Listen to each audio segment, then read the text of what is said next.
Hi there everybody, it's Guess Who, Nick Dutch here yet again. Now, there was a video I saw recently by a YouTube user called AronRa, who's well known here on YouTube amongst the atheistic community and scientific communities.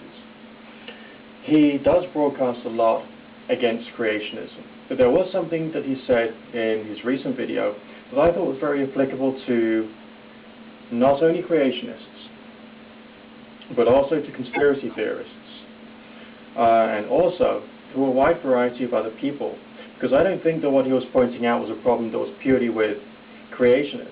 I feel he was pointing out something that was an endemic problem with religious people, and indeed with humanity per se.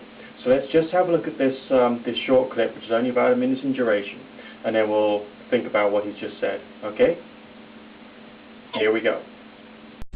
You understand that dogmatic believers admit that they base their assumptions on emotional biases rather than on evidence, and that they assert blind speculation as if it were a matter of demonstrable fact.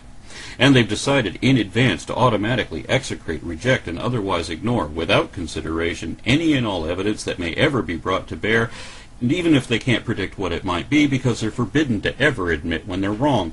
Even in cases like where a mere taxi driver who admits that he has very little education and repeatedly demonstrates that he has no idea what he's talking about at any point on any level, yet he is convinced that his misinformation must be more accurate than that of the world's collective specialists on any topic the uneducated layman dares to argue about.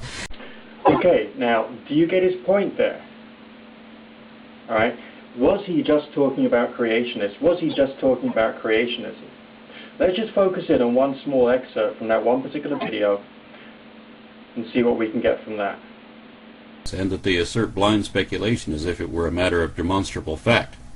Okay, so it's relatively plain that he's talking about a certain variety of perception, a certain variety of understanding or lack of understanding, as well as a desire to promote these lack of understandings to the rest of the world as if they were hard and fast truth. Now, I've seen this kind of behavior amongst people in alternative religious persuasions. I've seen this kind of behavior amongst politicians. I'm beginning to feel that this is actually a human trait which has got to be undone. When I was more heavily involved on a face-to-face level, not just on a digital level, with the New Age and the pagan world, I would come across a lot of people who would try and aggressively evangelize for their particular interpretation or misinterpretation of the way the world worked.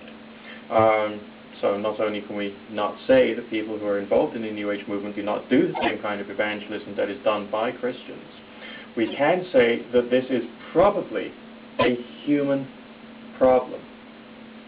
It's this variety of human problem which has to be dealt with more than just any particular group. Think about it like this, okay?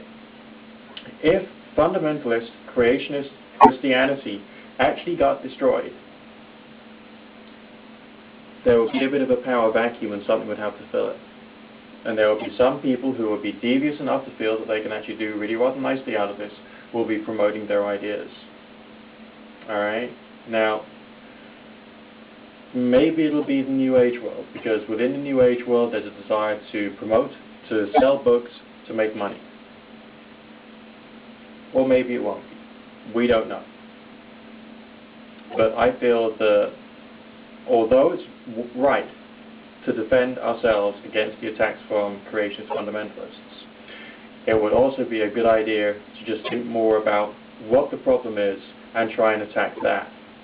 And try and find a solution to this way of thinking, this like cognitive mess up, which is very, very human. Alright, just something to think about today. Speak to you soon. Nick Dutch signing out.